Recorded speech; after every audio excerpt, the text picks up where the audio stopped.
حسبنا الله ونعم الوكيل، نعم المولى ونعم النصير. أعوذ بالله السميع العليم من الشيطان اللعين الرجيم. بسم الله الرحمن الرحيم. الحمد لله الذي لم يتخذ صاحبة ولا ولدا ولم يكن له شريك في الملك ولم يكن له ولي من الذل يكبره تكبيرا.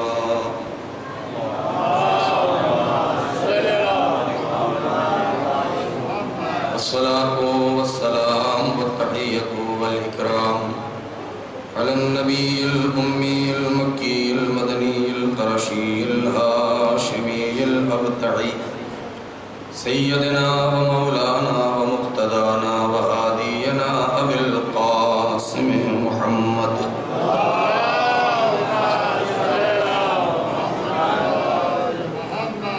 وعلى أهل بيته الطيبين الطاهرين المعصومين المظلومين الذين أذهب الله عنهم الرجس وطهرهم تطهيرا.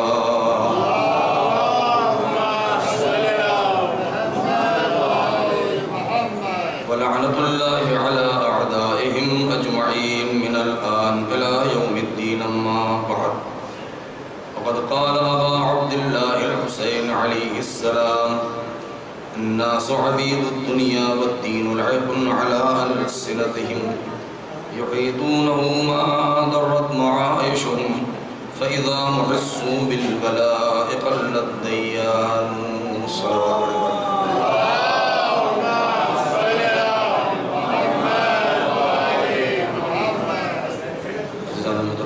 آپ حضرات سے التماس ہے کہ ایک بار سورہ حمد اور 3 بار سورہ توحید کی تلاوت فرما کے جناب منور علی بن حیدر علی، شہزاد بی بی بنت غلام حیدر، سید ذکی حیدر ابن سید رضی حیدر، نگار فاطمہ بنت سید ذکی حیدر، عسکری حیدر ابن سید رضی حیدر، تقی حیدر ابن سید رضی حیدر، عالیہ حیدر بنت سید رضی حیدر، ہاشمی بیگم بنت محمد عقیل، ان مرحومین کی روح کو اصلاح فرما دیں.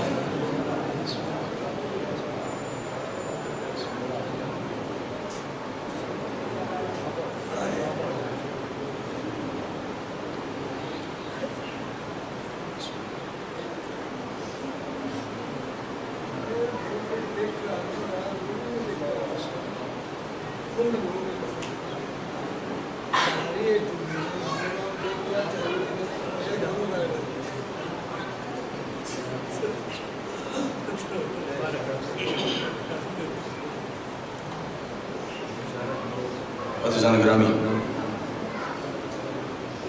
سرکار سید الشہداء حضرت ابا عبداللہ الحسین علیہ السلام کی یہ بہت ہی مشہور حدیث اور فقرہ،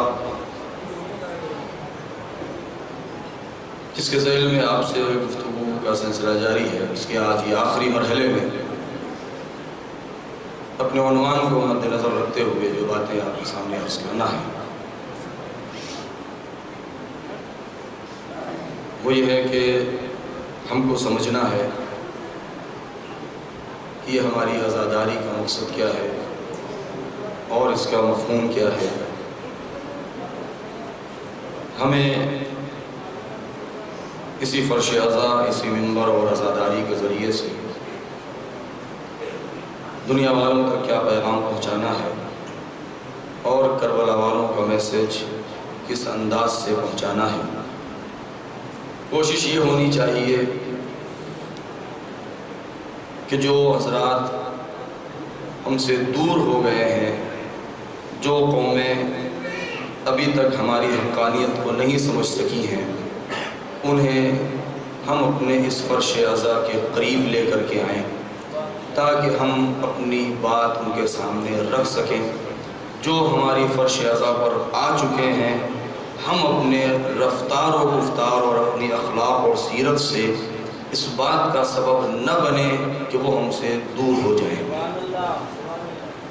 سب سے بڑا ہمارا مقصد یہی ہے، کیونکہ یہ پیغمبر اکرم صلی اللہ علیہ وآلہ وسلم کی سیرت بھی یہی رہی ہے، ائمہ کرام علیہ السلام کی سیرت بھی یہی ہے۔ اگر حضور سرور کائنات نے اپنا اخلاق اس انداز سے پیش نہ کیا ہوتا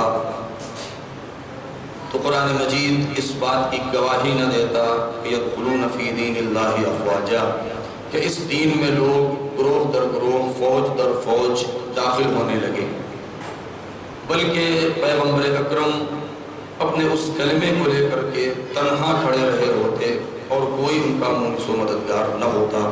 یہ پیغمبر اکرم کی سیرت تھی، یہ ان کا اخلاق تھا کہ جس کی بنا پر اتنے مختصر سے عرصے میں پورے جزیرۃ العرب اور اس کی سرحدوں سے باہر توحید کا کلمہ زبان پر جاری ہوا۔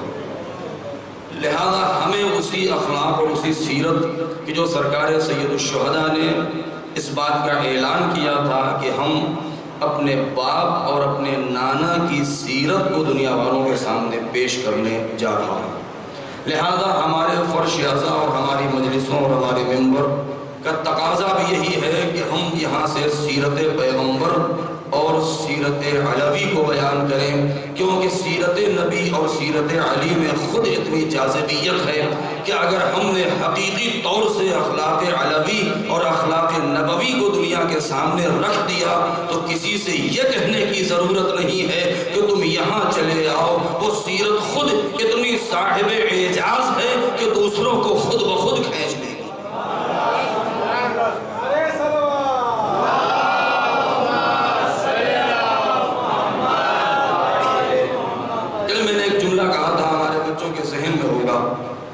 ہمارا مقصد کیا ہونا چاہیے، ہمارا نتیجہ کیا ہونا چاہیے، ہمارا پیغام کیا ہونا چاہیے، اگر ہم ابتدا سے اس بات کے اوپر غور کریں، بہت ہی افسوس کا مقام ہے جس زمانے میں پیغمبر اکرم نے اعلان رسالت کیا ہے، اگرچہ ہم اپنی تاریخ اور اپنی گفتگو کا آغاز یہیں سے کرتے ہیں جبکہ ہمیں بہت پہلے سے شروع کرنا چاہیے۔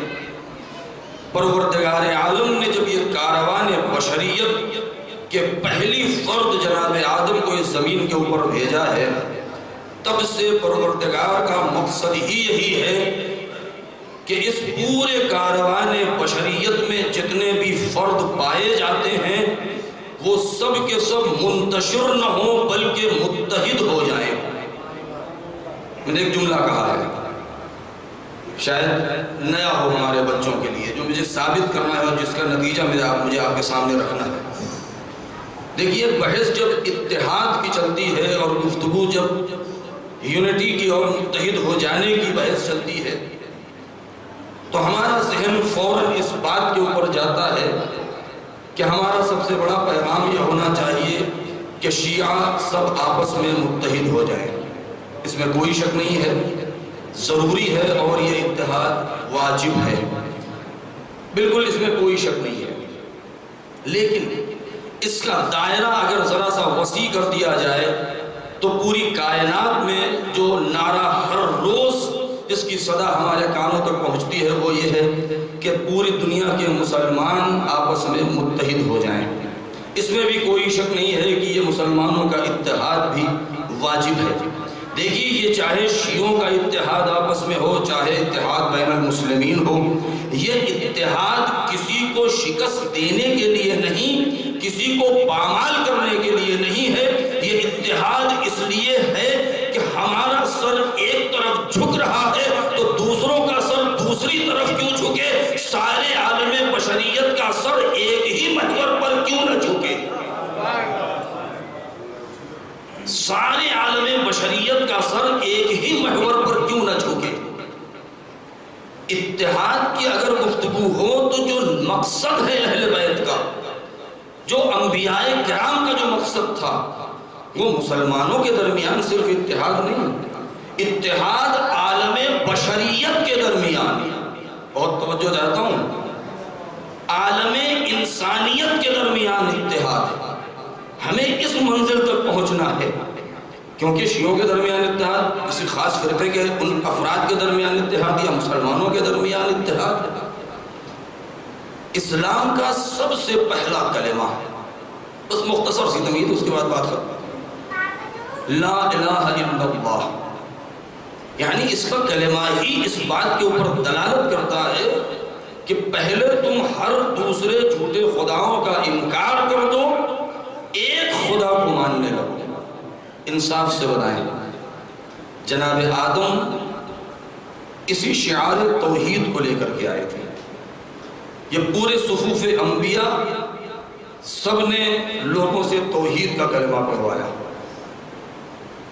اور اس کے بعد جب لوگوں میں اس توحید میں شرک شامل کیا لوگوں نے، اور آخری نبی نے آ کر کے یہ کلمہ اس بات کا نعرہ لگایا اور تکبیر کی آواز بلند ہوئی۔ کیا کسی قوم کے پاس ایسا نعرہ ہے، کوئی ایسا محور ہے؟ نہیں۔ یہ بات اپنی جگہ مسلم ہے۔ میں ایک مختصر یہ تمہید آپ کے سامنے رکھا، اپنی بات میں آپ کے ساتھ پہنچا سکتا ہوں۔ اسلام کا سب سے پہلا شعار اور سب سے پہلا نعرہ، اگر ہم اس جزیرۃ العرب کا جائزہ لیں تو جتنے بھی قبیلے تھے، ہر قبیلے کے اپنے خدا ہے۔ 300 کوئی 360 خدا کو مان رہا ہے، کوئی 10 کو، کوئی 20 کو، کوئی 4 کو، کوئی 60 کو، کوئی 50 کو، یہاں تک کہ ایسے ایسے خدا بھی تھے کہ جو سفر کے خدا الگ ہیں، حضر کے خدا الگ ہیں، کھانا کھاتے وقت خدا الگ ہیں، پانی پینے کے خدا الگ ہیں۔ یعنی یہ سب تاریخ کے مسلمات ہیں، اس پہ کسی قسم کی کوئی مبالغہ نہیں ہے۔ یعنی ہمیں تعجب آج اس بات کے اوپر ہے، بس یہ نقطہ سب سے مہم ہے، تعجب اس بات پر ہے کہ جن قوموں میں سینکڑوں خدا تھے آج ان کے درمیان اتحاد ہے، لیکن جس قوم کا خدا ایک ہے آج اس کے درمیان اختلاف کیوں ہے؟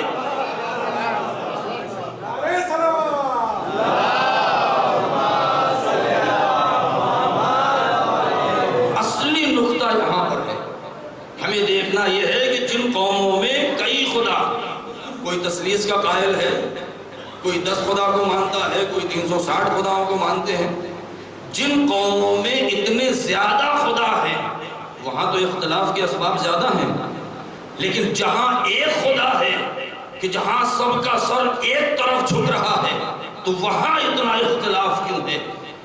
ہمارا ٹارگٹ، ہمارا مقصد صرف اپنے درمیان اتحاد پیدا کرنا نہیں ہے۔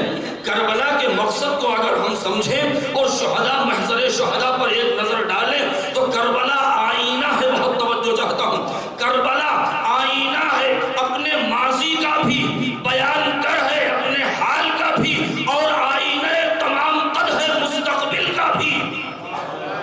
کربلا ایک ایسی سرزمین کا نام ہے، ایک ایسے آئینے کا نام ہے جہاں گزشتہ ساری ملتوں کے حالات بھی دیکھے جا سکتے ہیں، ماضی اور مستقبل اور حال، سارے حالات کا جائزہ لیا جا سکتا ہے۔ میں نے یہ جملہ کیوں کہا ہے؟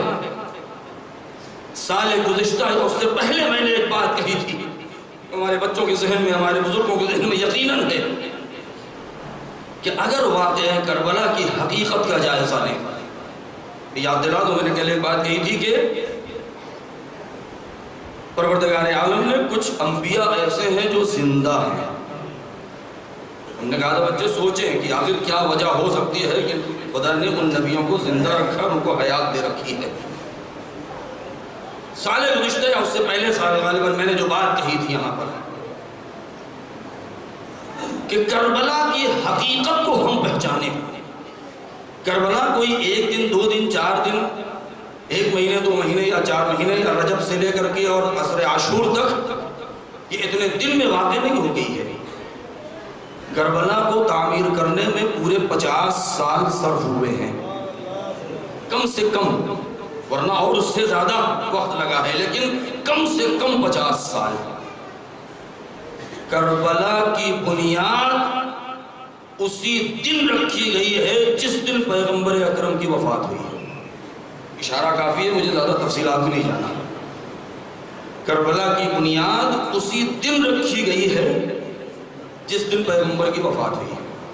میں جلدی سے اس کا خلاصہ آپ کے سامنے عرض کر دوں کہ پیغمبر نے جس وقت اعلان رسالت کیا تھا اور آپ نے یہ کہا تھا قولوا لا الہ الا اللہ تفلحوا، تم سب کے سب ایک پرچم کے نیچے آ جاؤ، لا الہ الا اللہ کہو، تمہیں نجات مل جائے گی۔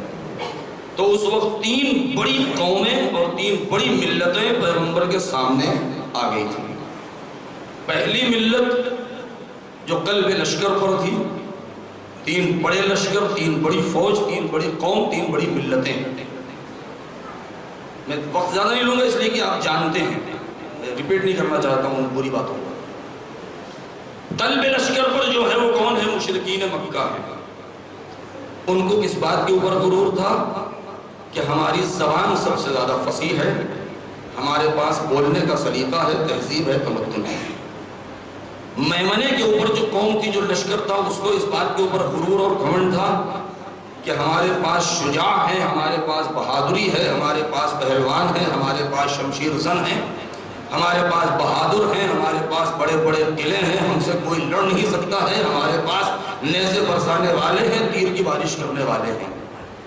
میسرے کے اوپر جو قوم اور لشکر تھا، اس کو اس بات کے اوپر گھمنڈ تھا کہ ہم سے زیادہ عبادت گزار کوئی نہیں ہے، ہم سے زیادہ معنویت کسی کے پاس نہیں ہے، روحانیت کسی کے پاس نہیں ہے، خدا سے لو لگانے کا طریقہ ہمیں آتا ہے، دنیا والے سب مادہ پرست ہیں، معنویت پرست صرف ہم ہیں۔ مشرکین مکہ فصاحت و بلاغت کے اوپر غرور میں مبتلا ہے۔ اور پھر وہ واقعہ کہ خانہ کعبہ میں وہ اپنے اپنے کلام کو لا کے لٹکا دیا کرتے تھے اور اس کا جواب لے کے آؤ۔ لہذا پیغمبر نے جب اس کا مقابلہ کیا ہے تو کوئی لشکر لے کر کے نہیں گئے ہیں، کسی بات کا اعلان نہیں کیا ہے، بلکہ اس کو شکست دی ہے۔ کس چیز کے ذریعے سے؟ سورہ کوثر کے ذریعے سے، کہ پیغمبر اکرم نے اسی بازار اوکاز میں سورہ کوثر کو لے جا کے اس کے مقابلے میں لٹکا دیا تھا۔ کیونکہ آپ جانتے ہیں کہ اتنے 100 سال گزر چکے تھے اس غرور کو کہ 7 کلام ایسے لٹکے ہوئے تھے کہ لوگ بھول گئے تھے کہ یہ کس کا کلام ہے۔ اتنے دن تک اس میں آویزہ تھے کہ اس کا نام ہی پڑ گیا تھا سبع معلقہ، یعنی 7 آویزہ کلام، 7 لٹکے ہوئے کلام۔ جیسے ہی سورہ کوثر کو آپ نے وہاں پر آویزہ کیا، سب لوگوں نے اپنا کلام اتار لیا اور ایک جملہ کہا کہ ما ھذا کلام البشر، یہ انسان کا کلام نہیں ہو سکتا، کچھ بھی ہو سکتا ہے۔ یہ ایک شکست مشرکین کو اس انداز سے شکست۔ میمنے پر جو لشکر تھا اس کو، وہ تھے یہودی جو خیبر میں آباد تھے، جن کے پاس بڑے بڑے قلعے تھے۔ ان کو غرور اس بات کے اوپر تھا کہ ہم سے زیادہ پہلوان اور بہادر اور شمشیر زن اور شجاع کسی کے پاس نہیں ہے دنیا میں۔ لہذا جب انہوں نے یہ الغار مچائی ہے تو پیغمبر اکرم جب ان کے مقابلے میں گئے ہیں تو جو جنگ کا نقشہ کھینچا ہے تاریخ نے، وہ کیا ہے کہ اب وہاں پر پیغمبر نے کوئی تقریر نہیں کی ہے، وہاں پر قرآن لے کر کے نہیں گئے ہیں۔ قرآن کلام کے مقابلے میں کلام، تلوار کے مقابلے میں تلوار لے کر کے گئے ہیں، اور یہ آواز دیا کہ اگر تیرے پاس مرحب ہے تو ہمارے پاس حیدر ہے۔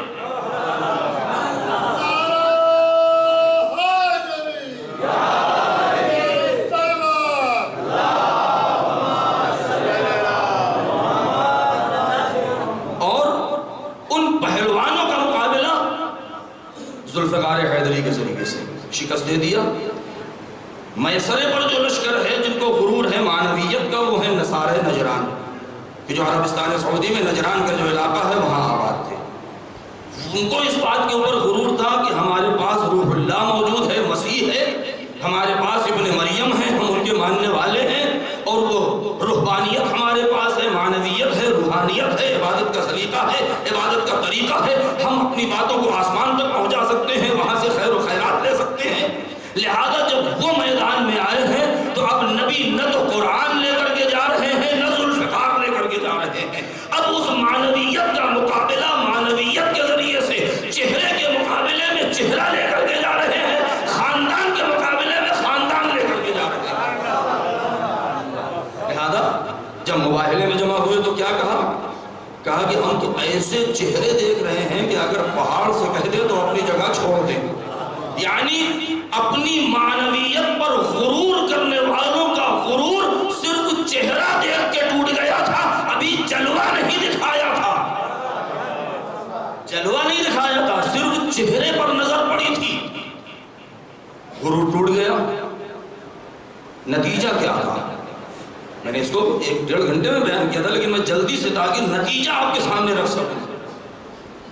یہ تینوں میدانوں میں شکست کھانے کے بعد تینوں خاندان، تینوں ملتوں میں، تینوں لشکروں میں، تینوں قوموں میں ایک خلش ہے، ایک آگ ہے جو لگی ہوئی ہے. کیوں؟ اس لیے کہ شکست کھایا ہوا انسان ہمیشہ مرتے دم تک اس کے سینے میں انتقام کی آگ جلتی رہتی ہے.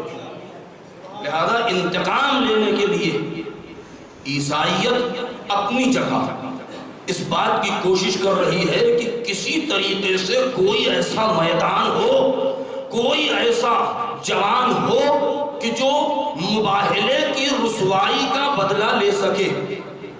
یہودی اپنی طرف آمادہ ہیں کہ کوئی ایسی فرد ہو کہ جو عالم اسلام سے خیبر کی شکست کا بدلہ لے سکے.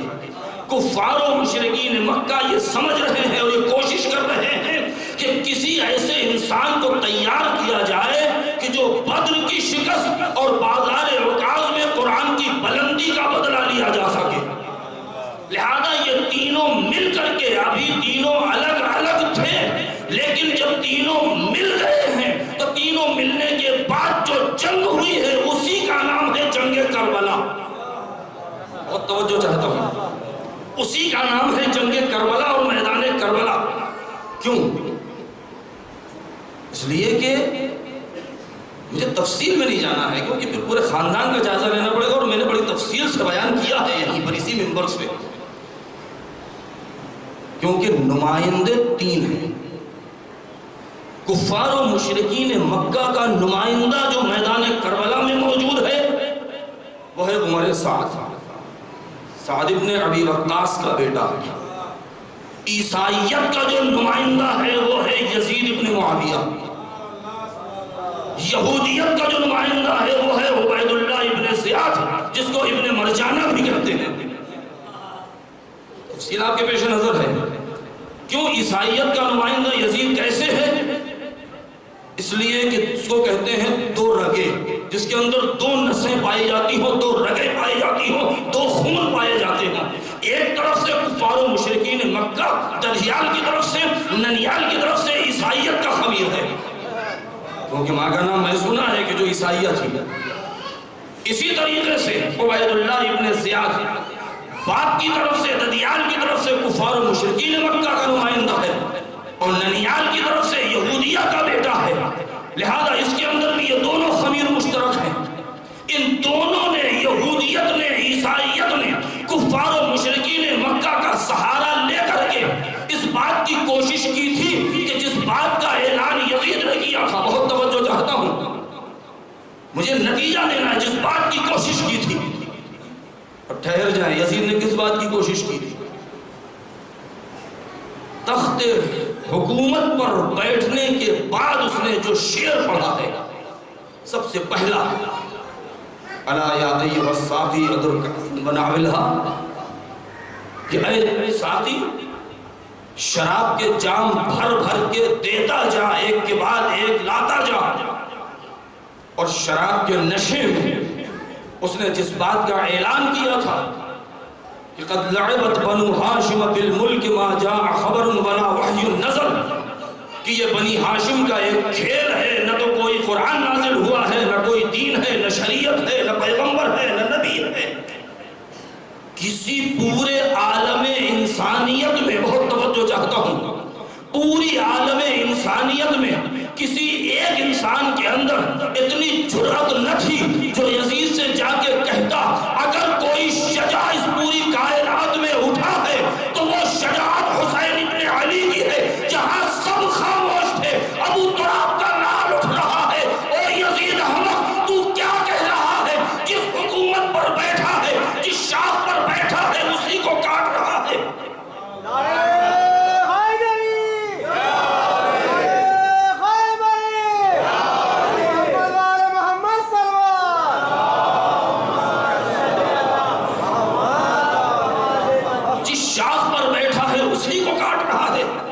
عنوان حکومت ہے حکومت اسلامی، اسی حکومت پر بیٹھ کے اسی اسلام کا انکار. یہ ایک ایسا ماحول بن چکا تھا شام میں اور جزیرۃ العرب میں اور عراق میں. یہ میں تاریخ جو مختصر آپ کے سامنے عرض کر رہا ہوں، اور اس کے بعد پھر وہ نتیجہ آپ کے پیش نظر ہے کہ جب واقعہ کربلا ہو چکا، قرآن کس بات کی عکاسی کر رہا ہے؟ سورہ بقرہ کی آیت کہ یہودی کیا کہتے ہیں کہ عیسائی جھوٹے ہیں، عیسائی کیا کہتے ہیں کہ یہودی جھوٹے ہیں. وقالت اليهود ليست النصارى على شيء وقالت النصارى ليست اليهود على شيء وهم يتلون الكتاب. یہودی کہتے ہیں کہ عیسائی جھوٹے ہیں، عیسائی کہتے ہیں کہ یہودی جھوٹے ہیں، جبکہ دونوں کے پاس ہماری کتاب موجود ہے. یہ دونوں ایک دوسرے کو جھٹلا رہے ہیں. بہت توجہ چاہتا ہوں آج کے ہمارے اس زمانے کا مطالعہ کریں اور سمجھیں ان حالات کو. تو یاد رکھیے گا کل کا جملہ میرا کہ جو میں نے آج کے لیے کہا تھا کہ کربلا ابھی تمام نہیں ہوئی ہے، ابھی کائنات مکمل نہیں ہوئی ہے، ابھی کائنات کی آرائش مکمل نہیں ہوئی، ابھی ظلم انتہا کو نہیں پہنچا، ابھی صبر کی آخری منزل آئی کہاں ہے؟ ابھی صبر کی آخری منزل آئی کہاں ہے؟ ابھی کائنات کو مکمل ہونا ہے. اس لیے کہ قیامت تب تک نہیں آئے گی جب تک کائنات مکمل نہیں ہوگی. یہودی کہتے ہیں کہ عیسائی جھوٹے ہیں، عیسائی کہتے ہیں یہودی جھوٹے ہیں. جب واقعہ کربلا ہو چکا، یہ لٹا ہوا قافلہ شام پہنچا ہے، اور شام میں یزید نے پوری دنیا کے بڑے بڑے سفیروں کو بلایا ہے. بڑے بڑے صدر مملکت، بڑے بڑے ایمبیسڈر سب موجود ہیں وہاں. اور اس وقت یزید تخت کے اوپر ہے، حسین کا سر تشت طلا میں ہے. یزید اس چھڑی کے ذریعے سے دندان مبارک پر بے ادبی کر رہا ہے. اسی وقت سفیر روم کی نظر جب پڑی ہے تو اس نے کیا کہا، ہو یزید ذرا یہ بتا کہ یہ کون ہے. اور توجہ، یہ کون ہے؟ جیسے ہی پوچھا کون ہے، کسی نے کہہ دیا کہ یہ حسین ہے. اور حسین کا نام سننا تھا. ایک مرتبہ کھڑے ہو کر کے متوجہ ہو کر کے یزید سے کہتا ہے، او یزید لعنت ہو تجھ پر، کیا یہ وہی حسین ہے جو تیرے نبی کے بیٹی کا بیٹا تھا؟ ایک مرتبہ لوگوں نے بتایا ہاں یہ نبی کے بیٹی کا بیٹا ہے جس کو قتل کیا ہے. وہ جیسے ہی اٹھ کے کھڑا ہوا ہے، وہ عیسائی ہے، اس کے ساتھ سارے لوگ کھڑے ہو گئے اور اس نے ایک مثال دی ہے. کہا وائے ہو تجھ پر، ہمارے مملکت میں ہمارے عیسیٰ کے اس گدھے کے کھر کا ایک چھوٹا سا حصہ موجود ہے کہ جس کا احترام کرنے کے لیے ہم سال میں ایک مرتبہ پوری قوم جمع ہوتے ہیں. کتنا عرصہ گزر چکا ہے اور ابھی نبی کی وفات کو کتنے دن گزرے ہیں اور تو نے ان کی بیٹی کے بیٹے کو قتل کر دیا ہے. بہت توجہ چاہتا ہوں. بچائی سے ہی یہ اعتراض کیا ہے، حبش کے لوگ کھڑے ہو گئے، دوسرے ممالک کے فارس کے لوگ کھڑے ہو گئے. جب یزید نے یہ دیکھا کہ اب یہ انقلاب آ جائے گا تو فوراً بات کو بدل دیا. کیا کہا کہ میں نے قتل نہیں کیا ہے، میں نے تو صرف گھیر کر کے بیعت کے لیے کہا تھا. اس سے غلطی ہو گئی ہے، ابن زیاد نے قتل کر دیا ہے. اور جب ابن زیاد تک یہ بات پہنچی تو ابن زیاد کہتا ہے کہ میں نے قتل نہیں کیا ہے، یزید نے حکم دیا تھا کہ قتل کر دے. یعنی کیا مطلب؟ یہودی کہتے ہیں کہ عیسائی جھوٹے ہیں، عیسائی کہتے ہیں کہ یہودی جھوٹے ہیں. ابن مرجانہ کہتا ہے کہ ابن میسونہ جھوٹا ہے، ابن میسونہ کہتا ہے کہ ابن مرجانہ جھوٹا ہے، یزید کہتا ہے ابن زیاد جھوٹا، ابن زیاد کہتا ہے یزید جھوٹا. جب ان دونوں کے اوپر الزام لگا تو یہ دونوں نے اپنا دامن چھاڑ لیا. ہم نے نہیں کہا تھا، عمر سعد نے قتل کر دیا. عیسائی یہودی مل کے کہتے ہیں کہ کفار جھوٹے، کفار کہتے ہیں یہودی جھوٹے. یعنی اس قضیے کو اتنا مبہم کرنے کی کوشش کی جا رہی ہے. یہ کہہ کیوں رہے ہیں ایک دوسرے کے اوپر؟ کیونکہ قتل حسین اتنا بڑا اور اتنا سنگین جرم بن چکا تھا جو کسی کندھے میں، کسی سر میں اس کے بوجھ کو اٹھانے کی طاقت نہیں تھی. بہت توجہ چاہتا ہوں. ہمیں دیکھنا کیا ہے کہ یہ ہمارا جو مقصد ہے، جو شہدائے کربلا کا جو مقصد ہے، اس کا نتیجہ کہاں ظاہر ہونے والا ہے. بہت توجہ چاہتا ہوں یہ واقعہ ختم ہو چکا ہے، اب ہمیں جائزہ لینا ہے کہ آیا اتحاد کی ضرورت کیا ہے؟ آیا کربلا سن 60 سے محدود ہے، یا ہمارے اس زمانے کی ضرورت ہے، یا ماضی اور مستقبل کے علاوہ مستقبل میں ہمیں اس کی ضرورت ہے؟ اے میرے دوستو، کربلا کا جلوہ دیکھنا ہے تو آج نہ دیکھیے، آج کربلا کو سمجھنے کی ضرورت ہے۔ کربلا کا جلوہ تو تب ظاہر ہوگا جب وارث کربلا پردہ اٹھا کے سامنے آئے گا۔ نہیں، ابھی نتیجہ میں نے نہیں دیا ہے۔ کیوں؟ اگر ہم اقوام کا جائزہ لیں، اگر ہم قوموں کا جائزہ لیں، تو 4 نبی ایسے ہیں، بہت توجہ، 4 نبی ایسے ہیں جن کو پروردگار نے حیات بخشی ہے۔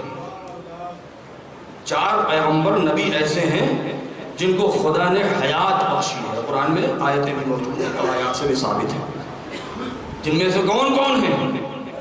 جناب الیاس، جناب خضر، جناب ادریس اور جناب عیسیٰ۔ یہ 4 نبی ایسے ہیں کہ جو باحیات ہیں، زندہ ہیں، اور روایات سے یہ بات طے ہے کہ یہ زندہ ہیں اور ایک دن ایسا آئے گا کہ یہ ظہور کریں گے۔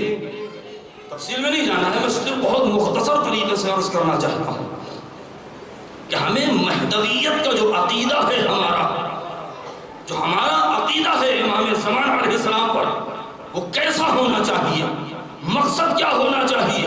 ظہور سے جو ہم لو لگائے ہوئے ہیں، امید باندھے ہوئے ہیں، صرف اتنی امید نہیں رکھنا چاہیے کہ امام ظہور کریں، دنیا کو عدل و انصاف سے بھر دیں، ہمارے اوپر جو ظلم ہو رہا ہے وہ ختم ہو جائے۔ نہیں، ہمیں اپنے اتحاد کی ضرورت نہیں ہے۔ ارے مہدویت کا عقیدہ وہ ہے کہ اگر محکم ہو جائے تو اس کا نتیجہ اتحاد مسلمین نہیں، عالم بشریت کا اتحاد چاہیے۔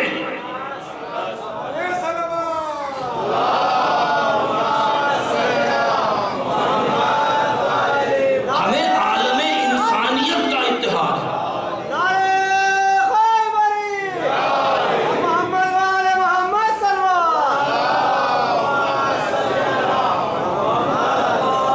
عالم انسانیت کا اتحاد اگر دیکھنا ہے، ٹھہر کے ایک بات کہہ دوں، بہت ضروری ہے نتیجے سے پہلے۔ آج دنیا میں جتنی بھی قومیں پائی جاتی ہیں، جتنی بھی قومیں ہیں، چاہے وہ مجوس ہوں، چاہے وہ عیسائی ہوں، چاہے وہ یہودی ہوں، چاہے وہ مسلمان ہوں، چاہے وہ ہندو ہوں، چاہے وہ اور بھی کوئی قوم ہو، ہر ایک کے اندر ایک عقیدہ ہے، اور وہ عقیدہ یہ ہے کہ ہر ایک کی آنکھوں میں، ذہن میں حکومت جہانی کا خواب پایا جاتا ہے۔ بہت توجہ، کیونکہ ہمارے بچے اس بات کو نہیں جانتے۔ ہر قوم والے اس بات پر عقیدہ رکھتے ہیں کہ کوئی ایسا شخص ہے کہ جو آخری زمانے میں آئے گا اور دنیا کو نجات دلائے گا۔ ہر قوم والے اسی امید پر جی رہے ہیں، اور ان کی امید یہی ہے کہ آخری زمانے میں ہماری حکومت ہوگی۔ بہت توجہ چاہتا ہوں، میں ایک عالمی پیمانے پر ایک گفتگو ہے جو میں آپ کے سامنے رکھنا چاہتا ہوں۔ ہندوؤں کے یہاں بھی یہ نظریہ ہے، اور ہم اس کو جھٹلا بھی نہیں سکتے ہیں، حقیقت ہے بھائی، ان کا بھی نظریہ یہ ہے کہ آخری ایک زمانہ ایسا آئے گا کہ جب پوری کائنات پر ہماری حکومت ہوگی۔ عیسائیت کا بھی ایک نظریہ ہے کہ آخری زمانے میں مسیح آئیں گے اور حکومت مسیح کی ہوگی۔ یہودی یہ کہہ رہے ہیں کہ آخری زمانہ آئے گا کہ جب حکومت ہماری ہوگی اور ہماری توریت کا چرچا ہوگا۔ ہم یہ کہہ رہے ہیں کہ نہیں، آخری زمانہ آئے گا اور قرآن حاکم ہوگا۔ ہر قوم والے کہہ رہے ہیں، کیا دوسری قوم والے جو کہہ رہے ہیں وہ غلط ہے، وہ باطل ہے؟ نہیں، ہم سرے سے یہ نہیں کہہ سکتے ہیں کہ باطل ہے۔ ہمیں تحقیق یہ کرنا ہے، ہمیں تلاش یہ کرنا ہے، یہ نہیں کہنا کہ نہیں فلاں کی حکومت ہو جائے گی، وہ غلط ہے ان کی ہو جائے گی، وہ غلط ہے ان کی، وہ غلط ہے نہیں ہماری ہو جائے گی۔ نہیں، ہمیں تلاش یہ کرنا ہے کہ آیا یہ 4 5 6 قومیں جو یہ کہہ رہی ہیں کہ آخری زمانے میں ایک حکومت ہوگی، آیا ان قوموں کے درمیان کوئی کامن چیز ہے یا نہیں ہے؟ کوئی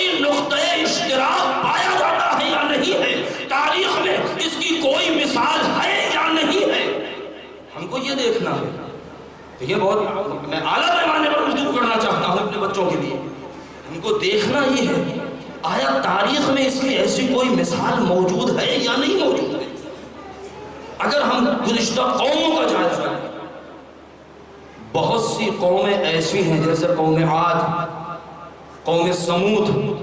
قوم عاد جو جناب ہود کی قوم ہے، قوم سمود جو جناب صالح کی قوم ہے، قوم لوط جو جناب لوط کی قوم ہے. بہت سے اقوام گزر چکی ہیں کہ ان قوموں کے اوپر عذاب نازل ہو چکا ہے، لیکن جن قوموں پر عذاب نازل نہیں ہوا ہے، جو بڑی قومیں ہیں، ان میں سے ایک ہے مجوسیت، یعنی مجوس، پارسی، زرتشت. ایک قوم وہ ہے کہ جو عیسائیت کی ہے، ایک قوم وہ ہے جو یہودیت کی ہے. دیکھیں ہمیں بہت ہی اندر داخل ہو کر کے گہرائی میں جا کے گفتگو کرنا ہوگا. اگر ہم ان گزشتہ قوموں کا جائزہ لیں، پروردگار عالم نے کسی قوم کو یہ مجال نہیں دیا ہے، یہ موقع نہیں دیا ہے کہ پروردگار کے خلاف اس کی حجت تمام ہو جائے اور قیامت کے دن کوئی بول سکے. نہیں بول سکتا ہے، کیونکہ خدا کی حجت ہر ایک پر تمام ہے، خدا کے اوپر کسی کی حجت تمام نہیں ہو سکتی ہے. اگر ہم جائزہ لیں تو جو بڑی بڑی قومیں ہیں ان میں سے جتنے نبی گزرے ہیں، ان میں سے منتخب انبیاء وہ ہیں جن کو پروردگار نے حیات دے دی ہے اور وہ آج بھی زندہ ہیں. بہت توجہ، وہ آج بھی زندہ ہیں. جناب الیاس کس قوم سے ہیں؟ کیونکہ سب سے بڑی قوم جو یہودیت کی گزری ہے، جس کو بنی اسرائیل کہا جاتا ہے. قرآن میں بے شمار آیتیں ہیں. میں ایک بات اور کہہ دوں، کبھی کوئی اپنے ذہن میں یہ نہ سوچے، عیسائی یہ تصور نہ کریں کہ اسلام عیسائیت کی برائی کرتا ہے. نہیں، جتنا احترام، بہت توجہ چاہتا ہوں، جملہ ہمیشہ یاد رکھیے گا، جتنا احترام جناب عیسیٰ کا ہمارے قرآن میں ہے، اتنا عیسائیت کی کسی کتاب میں نہیں ہے. جتنا احترام قرآن کے اندر اور اسلام میں جناب عیسیٰ کا ہے، ان کی کسی کتاب میں نہیں ہے. جتنا احترام قرآن نے جناب موسیٰ کو دیا ہے، موسیٰ یہودیت کی کسی کتاب میں ان کا احترام نہیں پایا جاتا. اسلام ایک ایسا دین، ایک ایسا مذہب ہے جو کسی کی بے حرمتی کرنے کی اجازت نہیں دیتا، جو کسی کو ذلیل کرنے کی اجازت نہیں دیتا، کسی کے مقدسات کے حق حرمت کی اجازت نہیں دیتا ہے. کیوں؟ اس لیے کہ اسلام کی نظر میں اپنی آبرو بھی پیاری ہے، دوسرے کی عزت بھی پیاری ہے.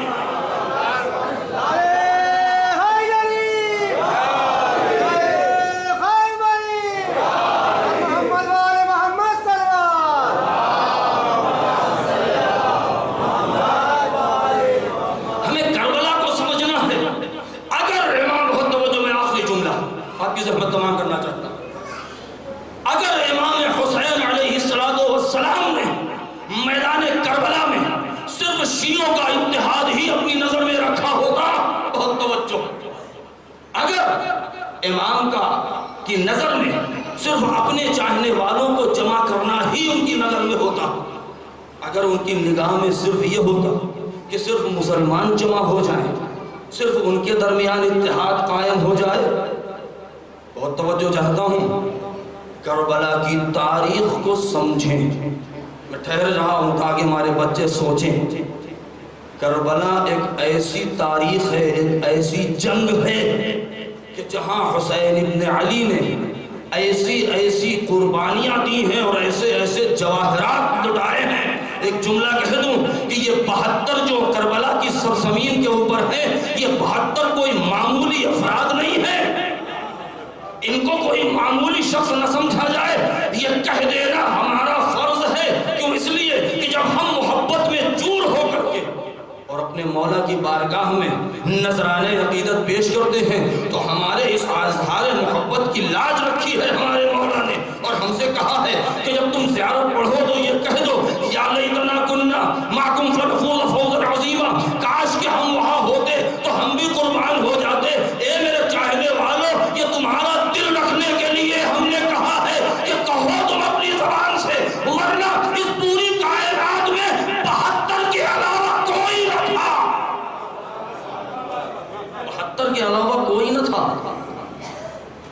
حسین، میں نے شاید کل کہا تھا یہ پرسوں کہا تھا کہ حسین بھیڑ اکٹھا کرنا نہیں چاہتے تھے، مجمع جمع کرنا نہیں چاہتے تھے، ورنہ سرزمین کربلا چھلک گئی ہوتی۔ ٹھہر کے ایک جملہ کہہ دوں، اگر فرق پہچاننا ہے کہ حسین کے ساتھی کون ہیں، یزید کی لشکر والے کون ہیں، ایک چھوٹی سی تمہید ہے، بس چند 2-4 منٹ 5 منٹ کے اندر ختم، کہ اگر دیکھنا ہے تو یہ مجمع یہ جو موجود ہے 72 جانثار، اور جو اس طرف 30,000 کا لشکر ہے، ایک ایسی تعداد کی جو تاریخ نے قبول کیا ہے، 30,000 کا لشکر ہے۔ یہ 30,000 کے لشکر، ان میں بھی اکثریت کوفے والوں کی ہے، بہت توجہ سے ایک خاص نقطہ ہے، ان میں بھی اکثریت کوفے والوں کی ہے۔ امام کے ساتھ جو شہید ہوئے ہیں ان میں بھی اکثریت کوفے والوں کی ہے۔ غور کریں اس بات پر، جو امام کے ساتھ شہید ہوئے ہیں ان میں بھی اکثریت کوفے والوں کی ہے، لشکر مقابل میں بھی اکثریت کوفے والوں کی ہے۔ یہ اتنا بڑا فرق کیوں ہے؟ اس کی ایک چھوٹی سی مثال میں دے دوں۔ مولا علی نے جب کوفے کو اپنا پائے-تخت دارالحکومت بنایا تو آپ نے جو پہلی تقریر کی ہے جس میں اپنے فضائل بیان کیے ہیں، تو امام کے سامنے بہت بڑا مجمع تھا۔ یہ اتنا بڑا مجمع تھا کہ مسجد کوفہ بھری ہوئی تھی کھچا کھچ، یہاں تک کہ خود مولا کو جانے کے لیے راستہ نہیں مل رہا تھا، مولا کو جانے کے لیے راستہ نہیں مل رہا تھا۔ یہاں تک کہ جب آپ جا رہے تھے، واقعات بڑے مشہور ہیں، مجھے وقت نہیں لینا زیادہ اس میں، کہ جو مسجد میں داخل ہو رہے ہیں اور چاہ رہے ہیں کہ مجمع کے درمیان سے گزر کے ممبر تک چلے جائیں، تو لوگ ہٹائے دے رہے تھے کہ یہاں کہاں چلے آ رہے ہیں آپ، یہاں جگہ کہاں ہے بیٹھنے کی، یعنی لوگ پہچانتے نہیں تھے۔ اور اس کے بعد جب بتایا کہ میں تقریر سننے آیا ہوں، میں تقریر میں یہاں آیا ہوں، تو کہا کس کی تقریر؟ کہا سنا ہے حاکم آنے والے ہیں۔ کہا بھیا جس کی تقریر سننے آئے ہوں وہ میں ہی ہوں، یعنی عالم یہ تھا۔ اور اس کے بعد جب مولا نے جا کے خطبہ دیا ہے پہلا مسجد کوفہ میں، تو جو مجمع تھا، بہت توجہ، یہ بات میری ضائع نہ ہوئے میرے بچوں، تو مجمع 2 طریقے کا تھا۔ کچھ مجمع ایسا تھا جو علی کا اپنا خالص مجمع تھا، اور کچھ وہ تھا، یعنی کچھ افراد ان میں ایسے تھے جو مولا کا اپنے خالص افراد تھے، کچھ ایسے تھے کہ جو ان کو وراثت میں ملے تھے۔ بہت توجہ، کیوں؟ اس لیے کہ کچھ مجمع اس میں ایسا تھا کہ جو مولا سے پہلے جو تھے ان کی تقریر میں بھی بیٹھتے تھے، وہاں بھی بیٹھ کے واہ واہ کرتے تھے، ان کا گن گاتے تھے۔ جب مولا علی بیٹھے تو ان کی تعریف کرنے لگے، جو ان سے پہلے تھے ان میں بھی، جیسا کہ آج ہمارے زمانے میں ہوتا ہے، ہم نے اور آپ نے دیکھا ہے، حکومت کسی کی بھی ہو پوری دنیا میں، کسی بھی پارٹی کی حکومت ہو، جب ریلی نکلتی ہے اور جلوس آتا ہے روڈ کے اوپر، تو سامنے والے کو اس سے کوئی سروکار نہیں کہ یہ کون ہے، ان کو زندہ باد اور مردہ باد لگانے سے مطلب ہے۔ کوئی حکومت آ جائے، ان کو حمایت کرنا ہے، وہ حکومت حق ہے یا باطل ہے، اپنی ہے یا غیر کی ہے، اس سے کوئی مطلب نہیں۔ یہ مجمع اور ہوتا ہے، لیکن جو کسی پارٹی کا خاص مجمع ہوتا ہے وہ ہر ایک کے پیچھے نہیں جاتا۔ بہت توجہ، نہیں جملہ بدل کے کہہ دوں، مولا کو جو مجمع ملا تھا وہ 2 طریقے کا مجمع تھا، جن میں سلمان ہیں، ابو ذر ہیں، بوذر ہیں، قنبر ہیں، مقداد ہیں، ابن عباس ہیں، جناب جابر بن عبداللہ انصاری ہیں، عبداللہ بن جابر بن عبداللہ انصاری ہیں، ابو سعید خدری ہیں، سعد بن عبادہ ہیں، عبادہ بن صامت ہیں، ابن مسعود ہیں۔ یہ وہ افراد ہیں جس میں صعصع بن صوحان جیسے ہیں، میثم تمار جیسے ہیں، کمیل بن زیاد نخعی جیسے افراد ہیں، مالک اشتر جیسے افراد ہیں۔ یہ وہ ہیں، بہت توجہ، یہ وہ ہیں جو مولا کا اپنا خالص مجمع تھا۔ یہ اس وقت بھی علی کے ساتھ تھے جب پیغمبر باحیات تھے، اس وقت بھی علی کے ساتھ رہے کہ جب علی کے گلے میں ریسمان ظلم پڑی، اس وقت بھی علی کے ساتھ رہے جب علی مسند خلافت پر آئے۔ نہ علی سے پہلے کسی کے ساتھ گئے، نہ کسی کے ساتھ رہے۔ بہت توجہ۔ ایک دوسرا مجمع بھی تھا جو ہر ایک کا گن گاتا رہا، جیسی حکومت آئی ویسے ایک جملہ کہوں، علی کے ساتھ دوہرا مجمع تھا، بہت توجہ، آخری جملہ ہے، نتیجہ ہے، مجمع بہت بڑا تھا، ان میں دو طریقے کے افراد تھے، کچھ وہ تھے جو مولائی تھے، کچھ وہ تھے جو سرکاری تھے، کچھ علی کو مولا مان کے آئے تھے، کچھ علی کو سرکار مان کے آئے تھے۔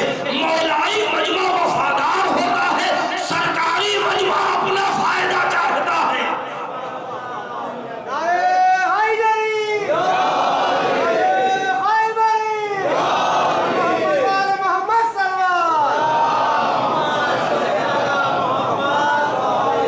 دیکھیں حقیقت ہے بالکل جو میں آپ کے سامنے رکھ رہا ہوں، اب کہیں دھوکہ کھانے کی ضرورت نہیں ہے۔ کوفے سے جن لوگوں نے خط لکھا ہے، میں اس کو بھی غالباً بیان کر چکا ہوں سال گزشتہ فتح گڑھ میں امباڑے میں، کہ جو کوفے والوں نے خط لکھا تھا، جن کی کم سے کم تعداد 12,000 ہے، جن کی زیادہ سے زیادہ تعداد 22,000 ہے، جن میں 12,000 خطوط امام لے کر کے اپنے ساتھ چلے تھے جو مکے میں پہنچے تھے، اور ہر کے سامنے وہ کٹری کھول کر کے رکھ دیا تھا کہ دیکھ، میں خود سے نہیں آیا ہوں، مجھے بلایا گیا ہے۔ یہ 12,000 یا 18,000 یا 24,000 یا 22,000 جو خطوط تھے، حقیقت تو اس وقت سمجھ میں آئے گی جب ہم یہ دیکھیں کہ ان خط میں لکھا کیا تھا اور ان کے لکھنے والے کون تھے۔ جب ہم یہ دیکھیں گے تب سمجھ میں آئے گا۔ کہتے ہیں خط کا مضمون 2 حصوں میں بٹ رہا ہے۔ کچھ خط لکھنے والے ایسے ہیں جو مولا کو لکھ رہے ہیں، اے میرے مولا آپ آ جائیے، ہماری نہر بھر گئی ہے، سبزہ لہلہا رہا ہے، کھیتی ہری بھری ہو چکی ہے، کھجور پک چکے ہیں، گھوڑے پر زین کسی جا چکی ہے، تلوار پر سیکل کی جا چکی ہے، ترکش میں تیر بھرے جا چکے ہیں، گھوڑے دوڑائے جا رہے ہیں۔ یہ خط کا مضمون ہے۔ دوسرا جو خط ہے، میں دیکھیں 18,000 یا 12,000 جو خطوط ہیں، ان میں بہت سے خط ایسے بھی تھے کہ جو شخصی اور پرائیویٹ طریقے سے لوگوں نے لکھا تھا، پرسنل طریقے سے، اور کچھ ایسے خطوط تھے کہ مضمون تیار ہوا اور اس پر 10 20 25 50 لوگوں نے سائن کر دیا، انگوٹھا لگا دیا، لہذا اس کی تعداد اس انداز سے جوڑی جاتی ہے۔ دوسرا جو مضمون ہے خط کا، جو میٹر ہے، وہ کیا ہے؟ میرے مولا ہمیں آپ کی ضرورت ہے، آپ حجت خدا ہیں، ہمیں آئیے، دین بتائیے، انسانیت بتائیے، آدمیت سکھائیے، سیرت پیغمبر بتائیے، شریعت بتائیے، قرآن کی تعلیم دیجیے، ہمیں انسان بنائیے۔ لہذا یہ 2 طریقے کے خط ہیں، بہت توجہ، اور یہ 2 ہی طریقے کے افراد ہیں جنہوں نے مولا امام حسین کو خط لکھا تھا۔ بہت توجہ چاہتا ہوں، بہت قیمتی جملہ ہے۔ اگر کربلا کی حقیقت کو سمجھنا ہے تو اتنا یاد رکھیے گا، یہ مجمع 2 طریقے کا تھا، کچھ مولائی تھے، کچھ سرکاری تھے۔ جو سرکاری تھے انہوں نے مولا امام حسین کو ندی کی، کھیت کی، کھجور کی، شمشیر کی، گھوڑے کی، زین کی لالچ دے کر کے بلایا تھا۔ جو مولائی تھے وہ ہدایت کے لیے بلا رہے تھے۔ اب کربلا کا بالکل آئینے کی طرح صاف ہے، اتنا یاد رکھیے گا، جو سرکاری مجمع تھا وہ یزید کے ساتھ چلا گیا، جو مولائی تھا وہ حسین کے ساتھ آ گیا۔ ایک صلوات پڑھے اور محمد و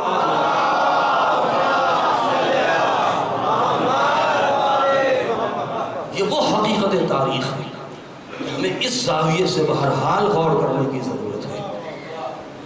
اب ہمیں آخری جملہ اور آپ کی بات تمام، کہ یہ انبیاء کرام جو زندہ ہیں، پروردگار نے ان کو محفوظ رکھا ہے، زندہ رکھا ہے۔ یہ وہ اقوام ہیں کہ جن میں سب سے بڑی قوم بنی اسرائیل کی ہے، اور ان میں سے یہ 3 انبیاء ایسے ہیں کہ جو بنی اسرائیل میں سے ہیں، اور ایک جناب عیسیٰ۔ تاریخ یہ کہتی ہے، روایتیں یہ بیان کرتی ہیں کہ جب امام کا ظہور ہوگا تو یہ سارے انبیاء ظہور کریں گے اور امام کے پیچھے نماز پڑھیں گے۔ ہم یہ نہیں کہتے کہ دوسری قومیں جھوٹی ہیں، نہیں، حکومت بنے گی، ہر ایک کی بنے گی، مگر دیکھنا یہ ہوگا کہ امام کون بنتا ہے، پیچھے مامون کون بنتا ہے۔ بہت توجہ، اگر کربلا کو ظہور مہدی سے ملانا ہے تو اتنا یاد رکھیے گا، کربلا صرف ایک شیعوں کی یا مسلمانوں کے اتحاد کا نام نہیں ہے۔ اگر حسین کی نظر صرف اپنے چاہنے والوں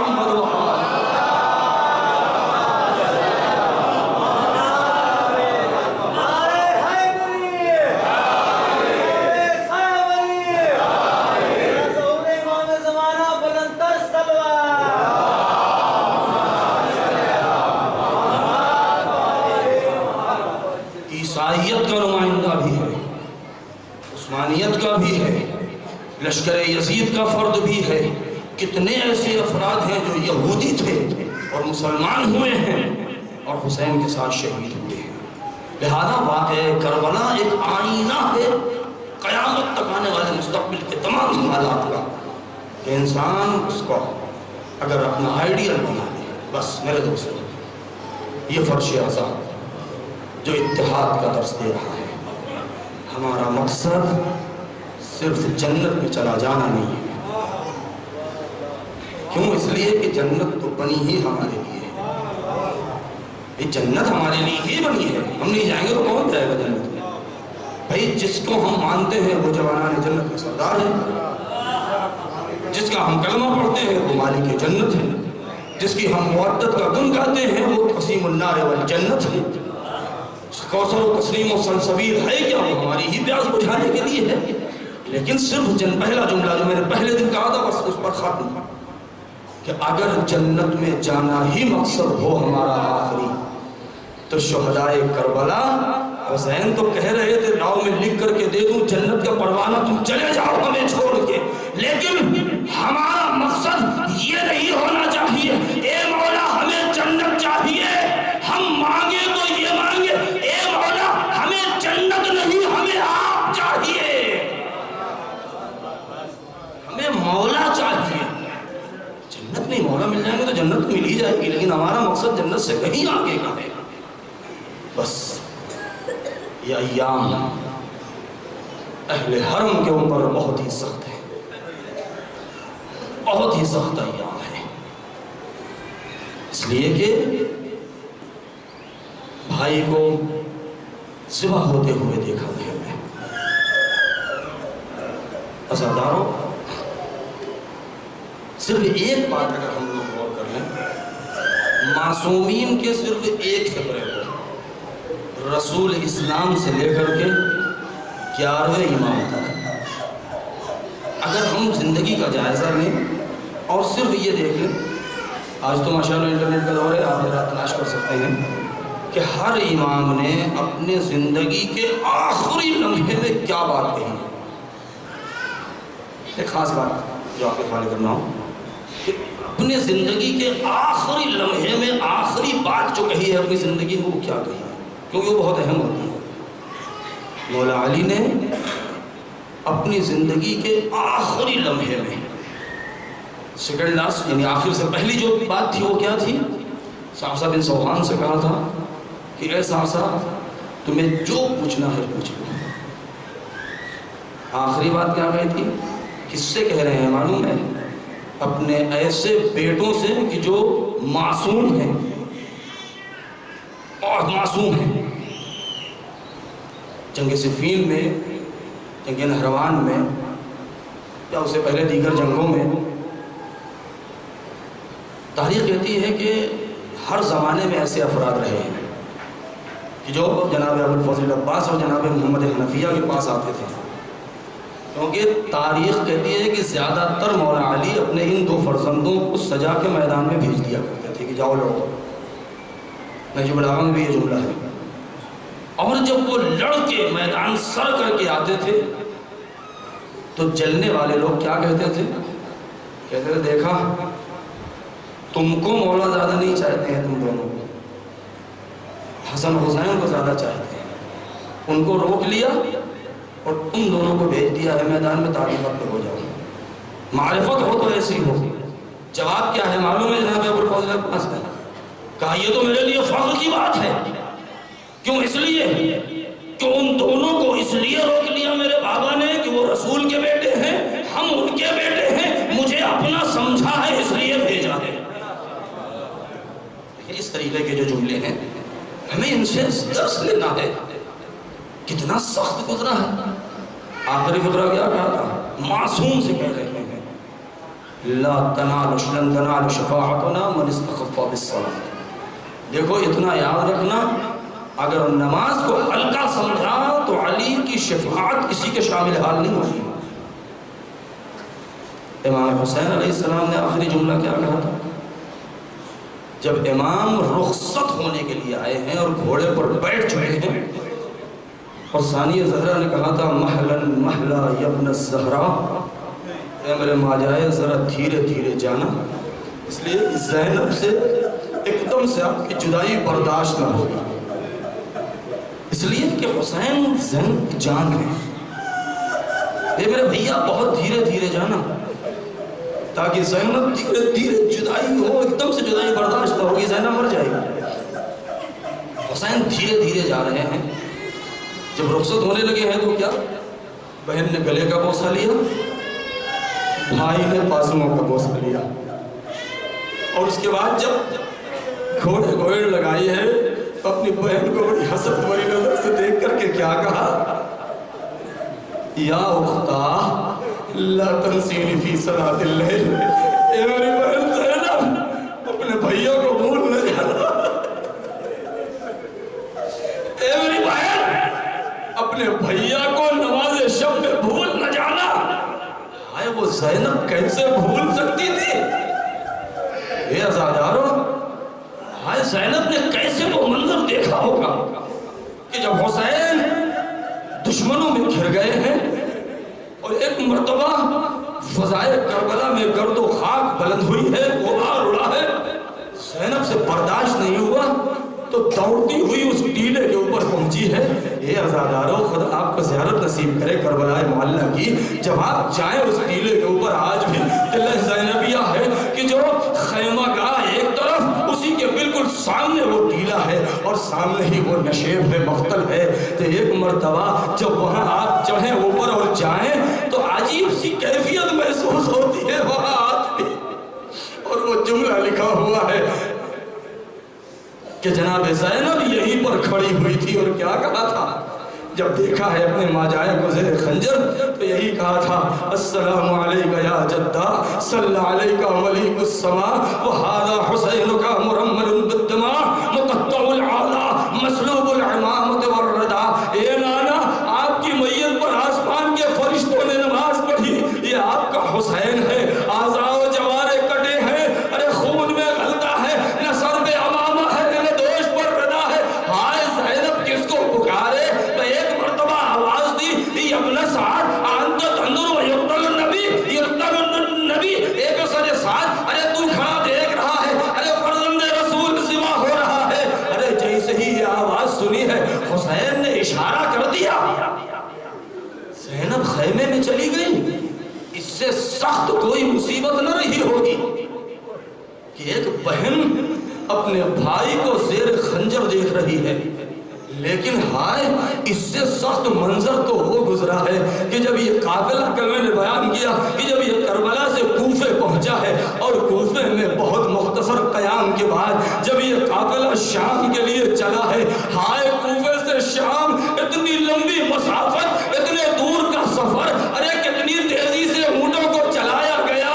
تاریخ کہتی ہے کہ اس پورے سفر میں ارے کئی مرتبہ سید سجاد کو بے قجاوہ اونٹوں پر بٹھایا گیا، کبھی پیدل چلایا گیا، ارے پنڈلیاں زخمی ہیں، گلا زخمی ہے، ارے سید سجاد سے چلا نہیں جا رہا۔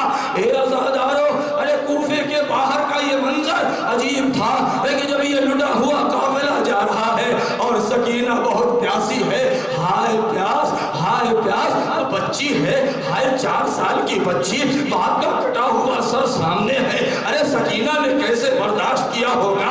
اے عزادارو، ہائے رباب نے وہ منظر کیسے دیکھا ہوگا کہ ایک ننھا سا سر نو کے نیزہ پر ہو اور ماں دیکھتی چلی جائے۔ ہائے یہ ماں اگر مر جائے تو تعجب کی بات نہیں ہے۔ اے عزادارو، کتنا بڑا ظلم ہو گیا۔ مقتل کہتا ہے کہ سکینہ بار بار کہہ رہی ہے کہ پھوپھی اماں آپ اجازت دیں تو میں شمر سے جا کے کہوں کہ مجھے تھوڑا سا پانی دے دے۔ آئے پھوپھی ہے جو زہلا بہلا رہی ہے، لیکن جب دیکھا کہ ارے بچی بہت بےتاب ہو رہی ہے تو کہا کہ جا کے کہہ دے اگر شاید اس کو رحم آ جائے۔ ارے جب بچی گئی، ایشم ارے بہت پیاس لگی ہے، مجھے تھوڑا سا پانی دے دے۔ ہائے اس ملعون نے کیا ظلم کیا، کہا اے بچی ارے ٹھہر جا، میں اپنے لشکر والوں کو پانی پلا لوں تب تجھے پانی دوں گا۔ ہائے بچی ہے جو انتظار کر رہی ہے، لشکر سیراب ہو رہے ہیں۔ جب سارے پانی پی چکے تو ایک مرتبہ بچی نے کہا اے